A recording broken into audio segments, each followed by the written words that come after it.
And welcome to this press conference. My name is Mark McDonald. I am a barrister and I represent Lucy Letby, and I have been her barrister now for 3.5 months. And in that time we've made significant progress, and I'm going to make 2 announcements today of the progress that we have made. But before that, can I introduce the panel, because there may be questions for them. Furthest from me in the green jumper is Richard Taylor, who is a consultant neonatologist from Victoria, British Columbia. Next to him is Roger Norwich, who is a consultant paediatrician, but currently, I think, retired. Long retired. Long retired, but currently, I think, on SARC now, is that right? Yes.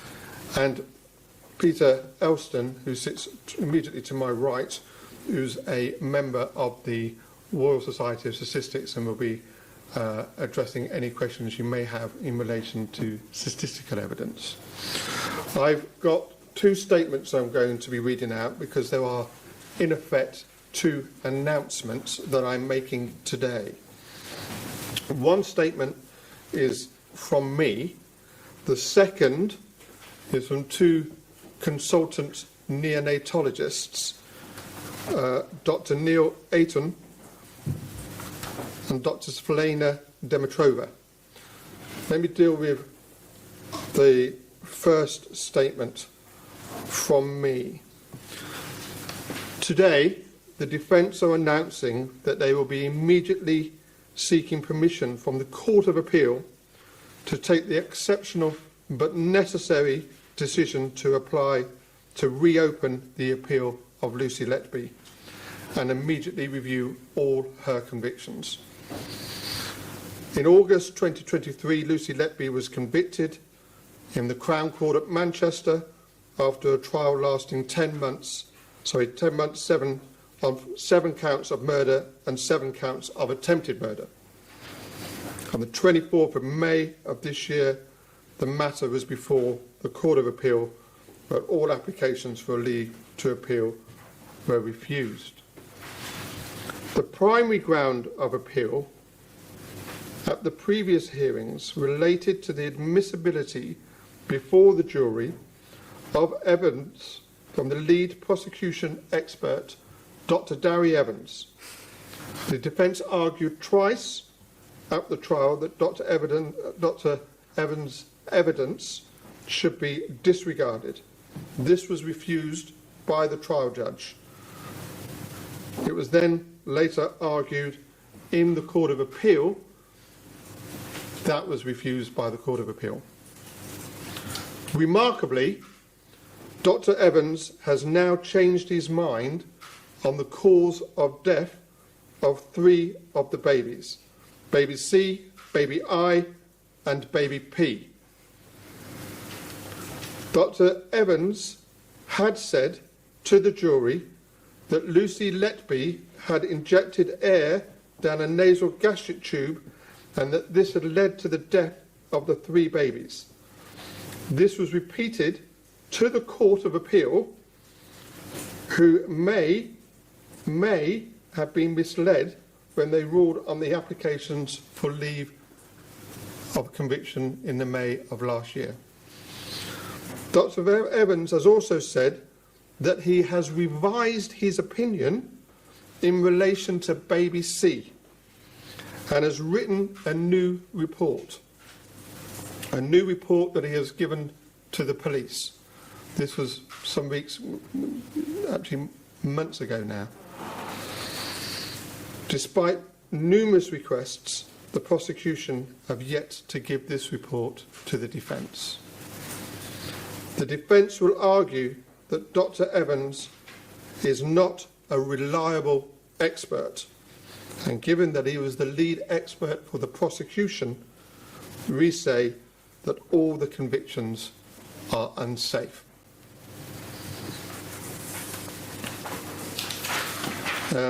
The second statement I'm going to read relates to fresh evidence. Fresh evidence relating to 2 very detailed and lengthy reports, one on baby C and one on baby O. And let me read out the statement by the two neonatologists. We have been instructed by solicitors representing Lucy Letby, and so far we have examined 2 cases, baby O and baby C, in great detail and presented joint reports. To prepare these reports, we had full access to the following: the hospital notes, the post-mortem records, multiple reports of David Evans, as well as other experts' witness statements and statements submitted as part of the pre-trial investigation. I should also add, as well as transcripts of the trial as well. We have taken considerable time and care, and these reports provide our thorough analysis. Our reports demonstrate that there are identifiable medical reasons why both babies became unwell, sadly did not respond to resuscitation, and subsequently passed away. We have set out clearly within our reports evidence showing that these babies could not reasonably be described as well or stable. Neither should their deteriorations be described as unexplained. Our reports contain careful, justified new evidence which has not been presented before, either in court or as part of previous examinations of these cases by multiple sources. It is not our role to determine any impact this new evidence might have on the legal process. Although some of the medical information within the reports is complex, it is possible to draw clear and sound conclusions which we believe will stand up to scrutiny. In this respect, we are completely happy for our reports to be subject to appropriate, independent, expert, critical analysis. We have provided evidence that baby O died due to issues relating to the resuscitation. Baby C died due to problems caused by failing placental function at the end of the pregnancy. We have seen no evidence of deliberate harm to these babies by anyone. Despite the huge public interest, we fully understand the reports have now been submitted and we cannot make further statements or comments at this stage. The release of limited experts or brief soundbites would not do justice to the detailed arguments and conclusions made within the reports as a whole. That last paragraph, in effect, they are not going to be making any more public comments about their own reports. Now, those are the 2 statements. There may be some questions either from me or the neonatologist on the panel or anybody who wants to address statistics. So I'll open the floor up. Any questions? I've got one. John Sweeney. Yes, so John Sweeney, you say that Gary Evans should no longer be considered to be a reliable witness, a reliable expert. Can you expand on that? Yes. Dr. Evans has given a number of interviews following the conviction of Lucy Letby to newspapers, documentaries and podcasts. In those interviews, he has said a number of things and has said things that are inconsistent with some of the evidence that has been served and that I have seen. That's the first issue I have with him. I think it's remarkable that an independent expert who gave evidence for the prosecution continues to speak to the media and is continuously on TV and in podcasts and giving interviews, but that is aside. Can you explain in simple terms what he said in court and what he said since? Yes. Why that causes you trouble? No, of course I will. So we know that he was the lead prosecution expert and he was the first person to examine the notes of the babies and give the first initial reports. He has come up with, in essence, 3, maybe 4 ways that he says collapse was due to these babies, of which some of them ultimately died. Air embolism being a primary one. Second to that is air, he says, being injected down the nasal gastric tube, causing a splinting of the diaphragm, which has led to suffocation, which has led to the death. He has now said that that is not how the babies died. He said that 1 year after Lucy Letby was convicted. So you have a person who went before the jury, gave one theory, and then has now said that that is not the theory that he doesn't longer stand by. He says that is not how they died. Now there is one caveat to that, and that's baby P, because in baby P it's slightly confusing because it's air down the nasal gastric tube, but he also added, it would seem, air embolus as well. So I put that caveat in my statement, but certainly in relation to baby, the other 2 babies, that is correct. And that's what the Court of Appeal was told. And that's the important thing. Sometimes Dr. Evans did change his view, certainly on one occasion, whilst giving evidence. But the Court of Appeal were not, the prosecution did not stand by that in the Court of Appeal. They said the child, particularly baby C, died as a result of air going down the nasal gastric tube. And that's what causes us concern.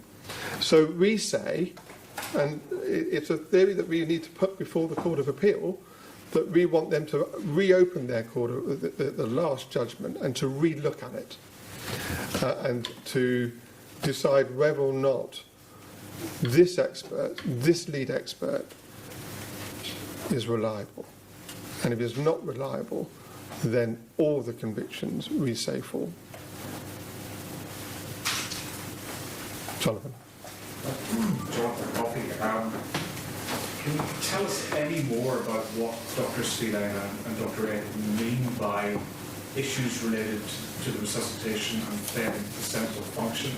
And secondly, what if other experts that you're working with offer different theories to those? All right, I'll answer the second one myself, but then I'm going to ask Dr. Richard Taylor to address the issue in relation to the 2 reports, if he can. So there are, at the moment, just over 15 experts working on these papers, the medical records, all the statements, and they have access to everything, to give an opinion as to the cause of death when it's murder, or cause of deterioration when it's attempted murder.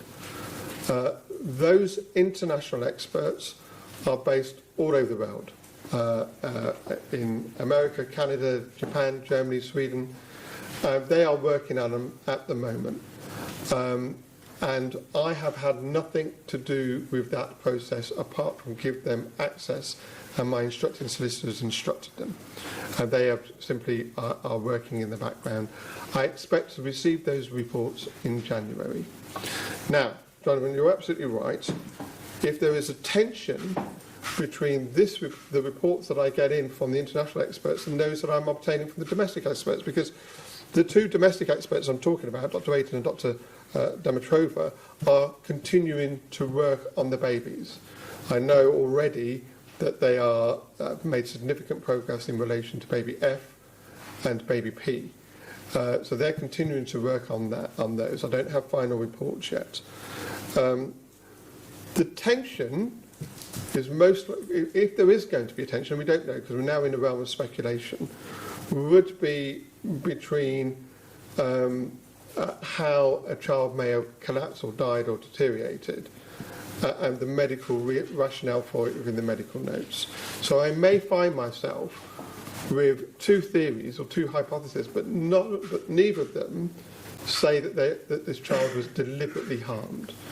It seems to me But that goes with the complex nature of what is happening here, and the CCRC should examine that. Mark, Curry, it's a really unusual step that you're taking here in going directly to the Court of Appeal. Is it unprecedented, and how much confidence do you have in it being considered?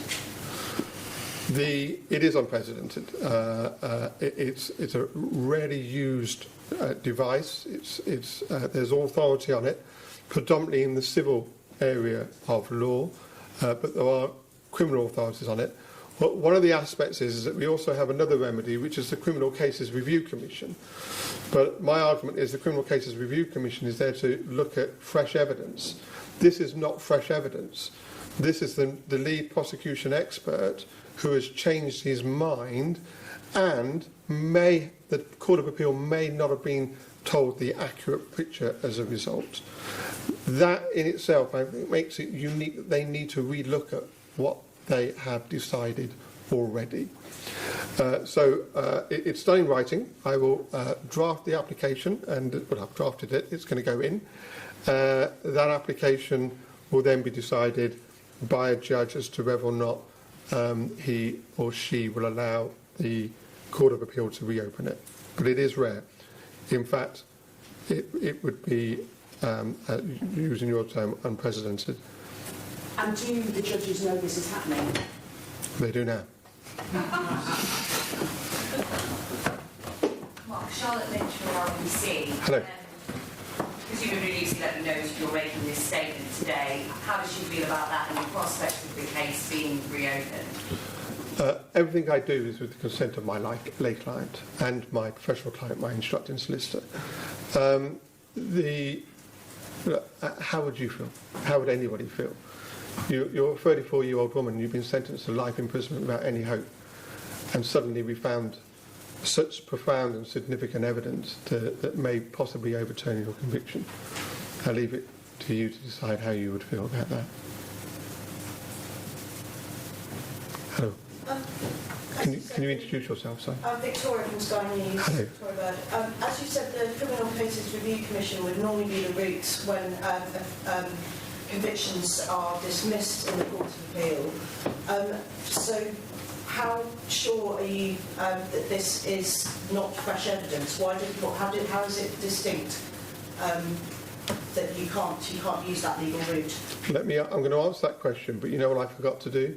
I forgot to bring Richard Taylor up here to answer part 2 of the question I had earlier. I think it was from you, John, from Coffee. So I'll answer yours, and then I'll hand over to Richard Taylor. The CCRC is the remedy that is used for fresh evidence. Those 2 reports that I've mentioned will be going to the CCRC. I will be making an application at the same time to the CCRC. That is happening. CCRC can take years. I have one case with the CCRC that's in its 8th year. And so they will take a long time to deal with these issues. They may get their own other experts to look at what we put in. Months and months and years will go by. This is a different route which I'm allowed to use and I'm going to try and use. Does that answer your question? If you're given leave to do so? Absolutely, I've got to have permission to reopen the appeal. I have to apply for that. But I'm doing both routes in parallel. So they'll both be going on at the same time. Can I hand over to Richard Taylor, who's going to deal with those reports? Can you come up here? Is that okay? And it's on the 2 reports. I mean, do I have Yes, yeah, but not. Yeah, my name's Richard Taylor. I'm a neonatologist from Victoria, British Columbia in Canada. But as you can tell from my accent, I'm originally from the UK. In fact, I trained at Barts, qualifying in 1980. So with regard to these reports, I've only read one of the reports in full, and that is the report on baby O. I should qualify this by saying that I have not seen the medical records myself, but I have read the full report. And to summarize the medical evidence, Baby O was doing reasonably well. There had been some concerns with abdominal distension, which was possibly related to excess gas going into the gastrointestinal tract. The baby had an apnea, and the medical staff, an apnea is a pause in breathing, and the medical staff responded to this by intubating the baby, placing the baby onto a ventilator, and the baby was not unwell particularly, but it had an apnea, but they placed the baby on a ventilator and then put the baby on very high pressure settings. So in neonatology, when we ventilate babies, we ventilate by pressure rather than by lung volume, and this baby was placed on very high pressure settings, inappropriate for the fact that the baby actually had no lung disease at all. So the baby was being ventilated on very high pressure settings. Again, the nurses were concerned that the medical staff had actually left the unit. They then came back. Things didn't look quite right. And to summarize what happened, the nurse was again concerned that the abdomen was distended, and one of the doctors responded to this by placing a needle into the abdomen. So they directly aspirated the abdomen, and they chose to use a point which in medical parlance is called McBurney's point. This is a description of the point that is used for performing an appendicectomy. The baby did not need an appendicectomy. This is a newborn. Appendicectomy is completely irrelevant to it. If an aspirate was going to be attempted, it should have been done on the left side, but in fact the doctor used McBurney's point, which is on the right side. As I have already said, the baby was on very high pressure settings, and this is confirmed by an X-ray of both the abdomen and the chest. And the settings were so high that the baby's liver was pushed right down into the pelvis. So when the doctor performed the aspiration of the abdomen, the needle perforated the liver. The baby was still being ventilated with a needle in the liver. The liver was now being lacerated by the needle. And this led to bleeding, free blood going into the abdomen. The baby went into shock. The shock was actually confirmed by a subsequent blood test, which showed that the baby's hemoglobin had halved, and they were unable to resuscitate the baby, partly because they didn't realize what they'd done. What was the name of the doctor? I don't think it's right to be naming names at this stage. I think the doctor knows who they are. We don't. I know. I have to say, from a personal point of view, that if this had happened to me, I'd be unable to sleep at night, knowing that what I had done had led to the death of the baby, and now there is a nurse in jail convicted of murder. Having looked at the evidence, how strong do you think the evidence against Lucy Letby is compared to your theory? That, as I understand it, the doctor accidentally killed the baby by mistake. The claim was that I think that Lucy Letby had injected air into the baby. I'm not even sure what the prosecution was claiming, but it's nonsense. Complete nonsense. The baby died from shock, from a liver perforation. How confident is the team in this, that this is what happened?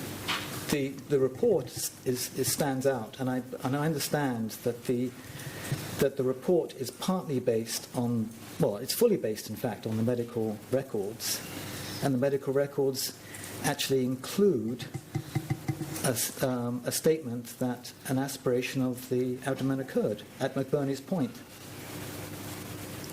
Is it surprising that that wasn't discussed in court? Very surprising, yes. I don't think that the case was reviewed very well. It's also surprising that it didn't come out in the autopsy.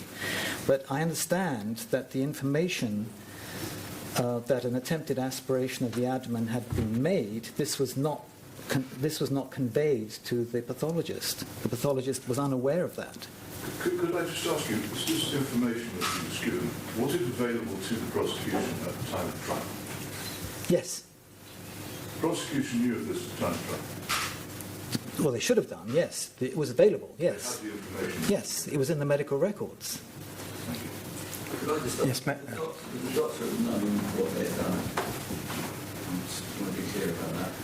Did the doctor know what they did? Yes. Afterwards. If it had been me, I think yes. I don't know whether they felt uncomfortable about it or what. I can't comment on that. Can I ask if the doctor gave any evidence in the case against the record? I believe so. Yeah. Was the doctor granted anonymity while we know of it? No. May I add something? Yes. Do you want to come up and? No, it's a very short point. Okay. Yeah. I'm aware that the second prosecution expert felt that the needle had been inserted at a level higher than McBurney's point, and of course that would mean that there would have been a much even greater chance of the liver having been perforated by this inappropriate action during the resuscitation. That's yes. And that yeah. they were aware of this. Yeah. Apparently there was a photograph, and the incision mark appeared to be higher than McBurney's point, which makes it even more. So it makes it even more consistent with an injury to the liver. And the other part of it is that when the needle was inserted and the doctor aspirated, instead of aspirating air or clear fluid, he aspirated blood. And the liver is a very vascular organ, so that fits with a needle in the liver. Baby P suffered a subcapsular liver hematoma as well. Is it the experts believe that something similar happened in that case, or are different reasons being offered in the case of Baby P? I can't comment on Baby P because I haven't reviewed that.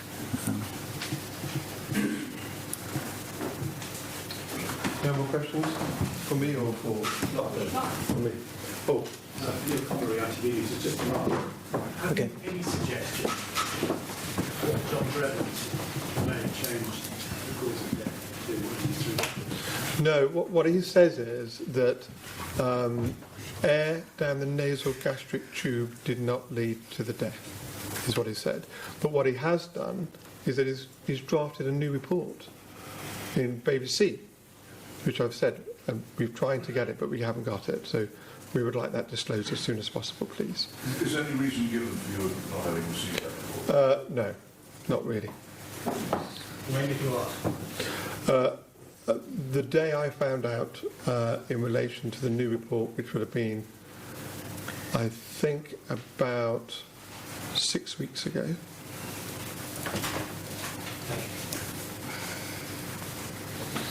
Hello.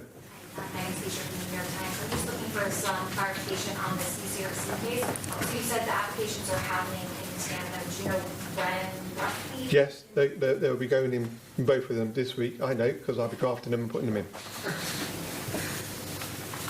Hello. Hi, Phoebe from Talkers. There's been no mention of the which is accused of insulin poisoning. Is that something that will be, because that wasn't dealt with by the board, that has been questioned since? I've got 7 experts currently working on that. One in New Zealand, one in Missouri in America, and also a neonatologist, a biochemist. They all are working on it. The one thing that we can say about it is that test, the assay test, is wholly unreliable and should not have been used in a criminal case. Of course. Absolutely. It's always at the forefront of everything I do in relation to this. My job is to represent my lay client. my lay client said that she did not commit these crimes and this is a miscarriage of justice. That is my focus. But my experience in miscarriage of justice cases is when there are significant doubts, it doesn't go away. We will still be talking. If this matter is not properly reviewed, if this matter does not go back to trial and fresh evidence called before the jury, we will be continuing. And so the best thing to do is actually to have this matter before the Court of Appeal, go on the fresh evidence that we now have, and go back to a trial and present that fresh evidence before the jury. Hello, in terms of the Court of Appeal's assessment of Dowie evidence, you said yourself in this statement they've already examined that. They have. How do you persuade them that they need to look at it afresh, that there's fresh grounds there? What's the difference, in other words, between the direct approach now and what Ben Myers and his team argued last time? Yes, and they had some very persuasive arguments in relation to Dr. Evans, including a very senior Lord Justice of Appeal that contacted the trial judge during the trial to say that he had seen one of the reports in a previous case that he dealt with of Dr. Evans, and he made some very profound and robust criticisms about Dr. Evans' approach to evidence, and that formed part of the Court of Appeal, as you rightly say, argument on this. You know, I have never known, in 26 years of being a barrister, an expert to change their mind a year after the convictions on the cause of death and what they said to the jury. That, to me, is astonishing. And he has said that. He has said that these babies did not die this way, and he said it in a signed statement, which must mean that there is a different approach here. Now, don't get me wrong, I'm sure Dr. Evans is still going to say, well, Lucy Letby is guilty, and he has a different view and different hypothesis in relation to it. But the cause of death that was before the Court of Appeal is different now, according to Dr. Evans, and I think that is a profound issue that needs to be relooked by the Court of Appeal. And these are comments that you've picked up from him in things he said publicly? No, this is a statement that he's written. Can you just explain that to us a bit more clearly, because you said you haven't seen... Yeah, I can. There was a documentary on Channel 5 in relation to Lucy Letby, and he was given a right to reply. And in that right to reply is when he said it in a signed statement. Hi. Hi, Victoria Logan again. The juries in both of Lucy Letby's trials did not hear from any experts from the defence. Why was that?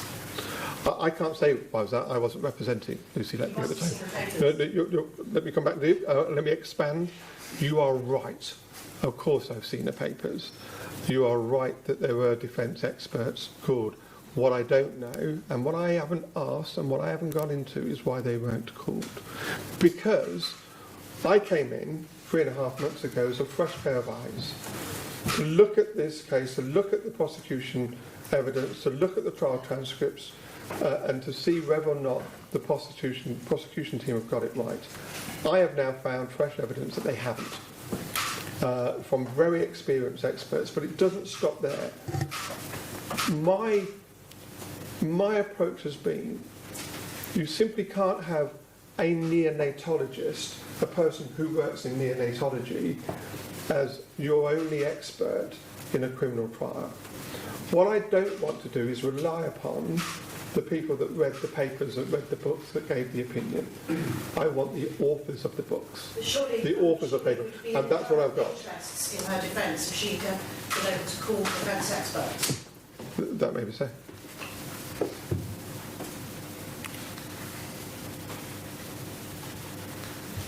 I've given my answer. I'm fresh pair of eyes. I'm the new person here. I wasn't instructed 3.5 months ago. I wasn't instructed during the trial. All I can say is that I have fresh evidence that casts a significant doubt on the conviction.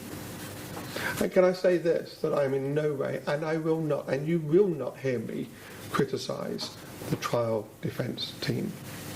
She was represented by a very leading and very experienced King's Counsel, and you're not going to have me standing here criticising him. Could I just ask Richard Taylor, you look visibly shaken and upset by what you've learned in relation to baby O. Has this been something that's really, really shocked you? Yes. Yeah. What more can I say? I was very disturbed to read that report. Yeah. Can I also add to that?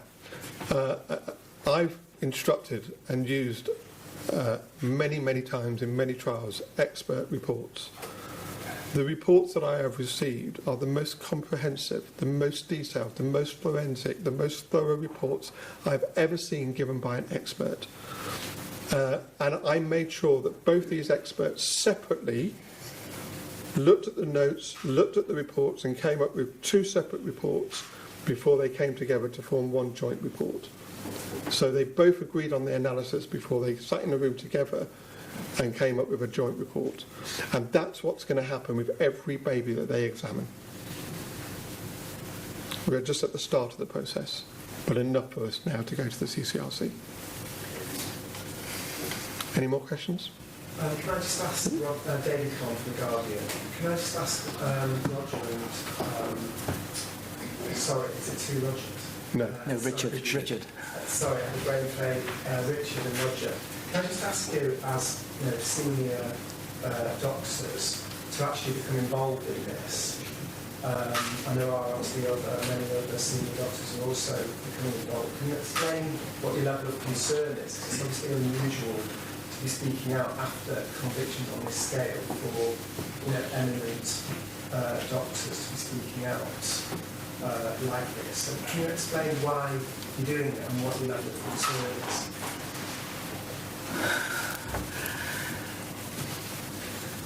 Shall I get? Well, from. Can you speak into the microphone or however you do? Yeah. Probably come up to here actually. I mean, it may assist because these mics are all lined up. You may also want to address if you're being paid by us. No, I'm not. Obviously, I live in Canada, and so my introduction to the Lucy Letby case was on visits to the United Kingdom, and so the first I heard about it was last year during the trial. I was incredibly surprised because if you look at the history behind this and you look at Lucy Letby herself, you see a nurse, and nursing is an altruistic profession where people, especially in this country, nurses don't go into it for the money. They go into it because they want to help other people, almost universally. And I think that applies to her. She has no past history of any antisocial behavior, any criminal behavior, any psychiatric problems at all. There is no motive. Her friends are all completely astounded, flabbergasted by the accusations that were made against her. And so that immediately, for me, brought up red flags. Said, well, what on earth's going on here? What is the evidence? And then when you go further into it, and the evidence is based on really one expert witness, a paediatrician who retired 15 years ago from clinical practice, who actually went and volunteered his services, actively volunteered his services to the Crown Prosecution Service when he discovered that there was an inquiry going on. I do medical legal work. I don't go to the police or to lawyers to volunteer my services. They come to me. And I work for both sides. I work for the prosecution and for the defence, the plaintiffs and the CMPA in Canada. Roger, you want to say Yes, I think I'd add that I, as with many doctors who've seen evidence, and particularly the testimonies given by Drs. Bowen and Dr. Evans in court, I and they were absolutely astounded by some of the responses in almost every case that were given, particularly by Dr. Evans. He seemed to me to have broken the rules of the criminal procedure rules by always completely refusing to consider any other diagnosis than that which was the only possible diagnosis that he had come up with. And his duty to the court and to the jury was to give a range of opinion, and he constantly refused to do this. He had an opinion and he would not be moved. And of course this is not in the least bit surprising, because not only was he the lead prosecution doctor, he had worked with the police creating the theories. So it was impossible for him, when he came to give evidence, having created the theories, how likely is it that he could possibly have suddenly disagreed with himself? So he was not going to do that. And this is what has been so astounding to many doctors and experts who've seen evidence and who do not know Lucy Letby. I don't know her, and I think, Mark, you'll say it's almost unprecedented that 50 or 60 or more experts have come out of the woodwork to defend somebody on the basis of what we regard as absolutely appalling and unsustainable medical evidence. If I add this, yes, that is absolutely right. All these experts have come forward and they're working day and night, some of them, drafting reports. Not one of them is being paid. Not one of them has asked for a fee. And again, that's unique, and also in my experience, they're doing it because they feel that something has gone wrong. We've got one in the audience sitting here, Dr. Tariq Ali, who is a consultant paediatric anaesthetist, who's also given some fairly robust views in relation to the issue of intubation. That's obviously a different subject, but he hopefully again will be given a report in relation to issues in relation to extubation and intubation. All right. Oh, sorry. I was just going to ask a follow-up question, because your answers, Richard, you were talking about Lucy Letby herself quite a lot, and Roger, you were talking about the actual process of giving evidence in court. But speaking just about the medical evidence, and you said at the end, Roger, that you is unsustainable and appalling evidence. Can you just expand on that? Because that seems to be the heart of it, that so many medical experts are actually looking at the evidence that went right through a trial in court for over 10 months and gone to court appeal about air down feeding tube and air embolism in these babies. And you all, many of you seem to be saying it's like this seems to be what's motivating you, that you just don't recognise it in medical evidence.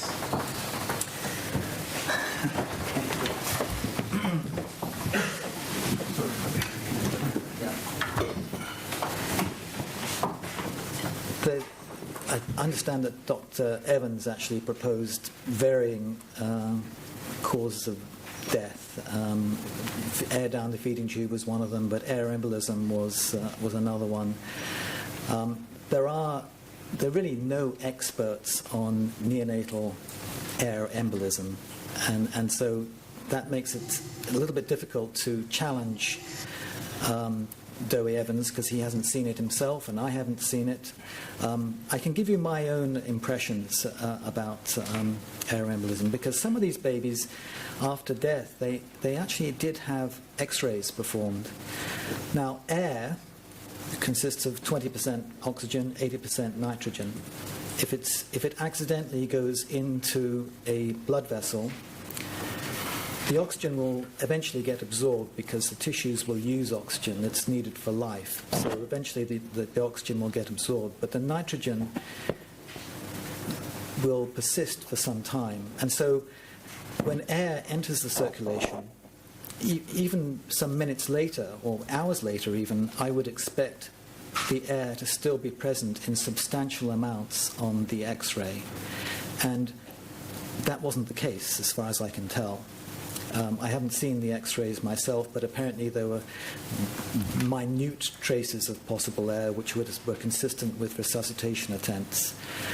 Minute amounts of air will be seen after placing an umbilical venous catheter, because often a little bit of air gets entrained when an umbilical venous catheter is placed into a baby, and we can see that very clearly on an X-ray. It doesn't cause them any harm. So it would have to be a very large amount of air to actually cause harm. And one would expect to see that either on autopsy or on X-ray. That's as far as I can tell, because I've never seen a large accidental air embolism.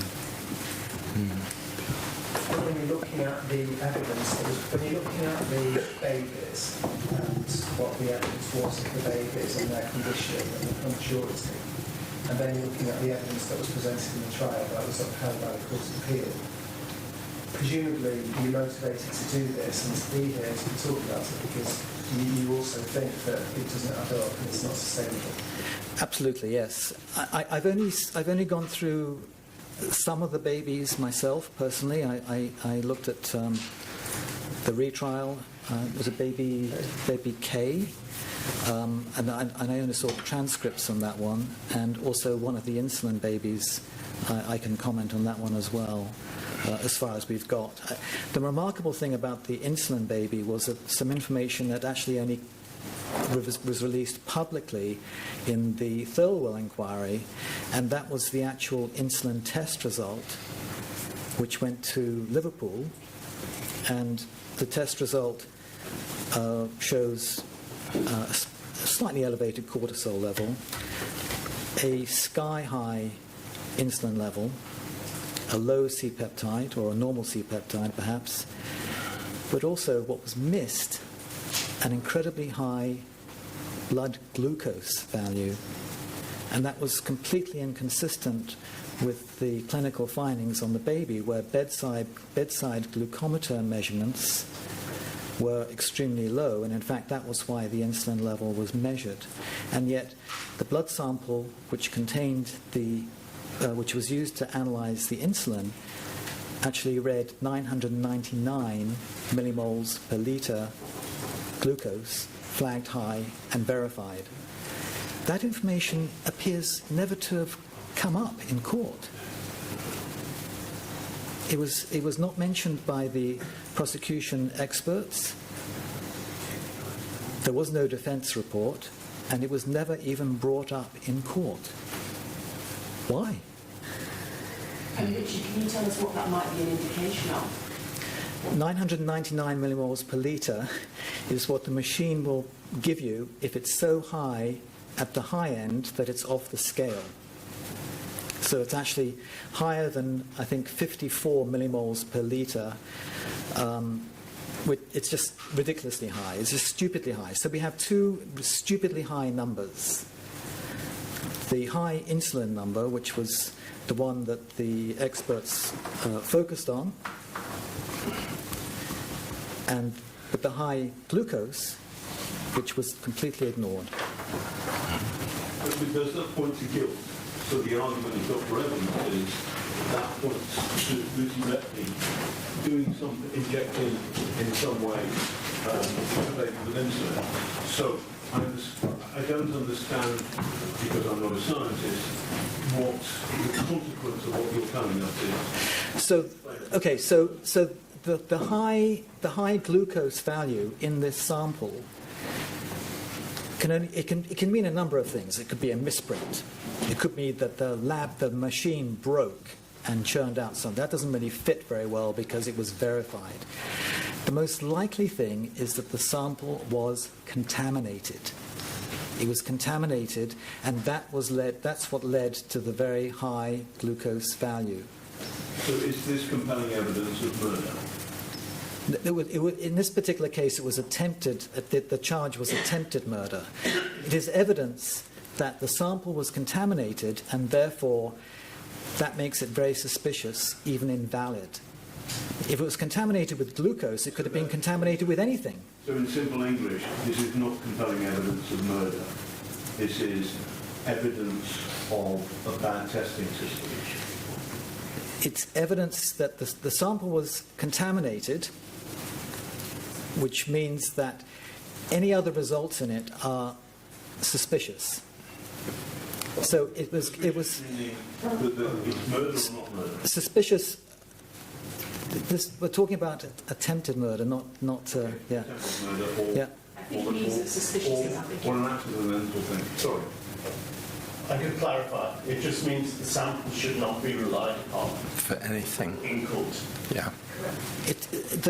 As a forensic test, you've got to throw it out. Got it. It was contaminated. But can I just ask, you seem to be implying that there may have been some kind of deliberate contamination? No, I'm not saying it was deliberate, but it was contaminated. Can you clarify, please, which of the incident cases you're talking about, and also, please, can you just provide a bit more detail on baby C, the new evidence, and the failing placental function? So baby C, I've only just glanced at that report, so I can't comment on baby C. Which of the two incident cases are you... It was baby, is it baby F? Yes, baby F, yeah. And the, I can pull it up, I can show it to you. It was in the Thirlwell report with the redacted name. But we'll happily send it to you afterwards. Yeah. It's right there. It says 999 millimoles per litre. It's ridiculously high. And you'd get a result like that if the sample was drawn from a line that was running glucose, because the baby was receiving glucose. So if you actually pull back on the line that the baby was actually getting from, then you will get contamination with glucose. If that same line was used for the insulin infusion, which the baby had received a few days earlier, insulin will stick to the walls of the line, and that will also contaminate the result. But in any event, when you've got such a high glucose result, plus you've got other things like lipid and so on and so forth, it makes the insulin result really unreliable. And the insulin number was about 40 times as high as I've ever seen in my career. It's ridiculously high. Something obviously suspicious about it. Sorry, Sam Rocker, I use my questions for Mark.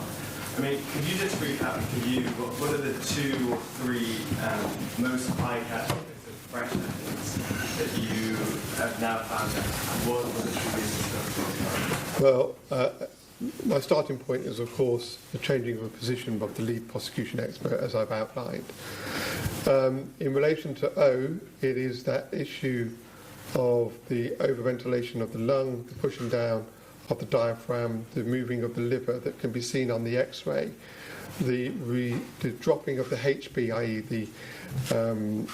the red cell count, which is indicative of a bleed, going down during resuscitation, and the likelihood that the needle that was used as a cannula damaged the liver. That's quite important. But, you know, the insulin cases are crucial because the insulin cases are the first 2 cases to which the jury reached a verdict on of guilty. So they are important, but it's also the 2 cases where, albeit it wasn't the defence case at the trial, but Lucy Letby, under cross-examination, accepted the results. Now, the next question is, if you accept results, but we now found out they're unreliable. And if I can draw an analogy, it's probably not the best analogy, it's almost like a post office master pleading guilty to a crime they haven't committed because they got told the software was accurate, and now they're told it's not. Yes, Lucy Letby was in no position to answer that question. She could not have known, she would not have had the medical knowledge to be able to give an informed answer to those questions. And she also didn't see the result. Well, she didn't see the important Clearly evidence. shows contamination. No. All right, John. Last question. Okay. Did you want to ask a question as well, Stephanie? Was you going to put your hand up? No. Okay, John. Lady Justice Thirlwell has said that to question the conviction is noise. What do you say to that? There's always... my job, my role, is to represent my client to the best of my ability. But I see fresh evidence that casts doubt on the safety of the conviction. I have to do something about it. Lady Justice Thirlwell is an incredibly experienced judge, and she has a very specific role within that inquiry, and I'm sure she's doing it to the best of her abilities. And if she finds this intervention distracting, then I can only apologise. But if I've got fresh evidence that says that my lay client's convictions are unsafe, I have to do something with them. All right, no more questions? Thank you very much for coming today.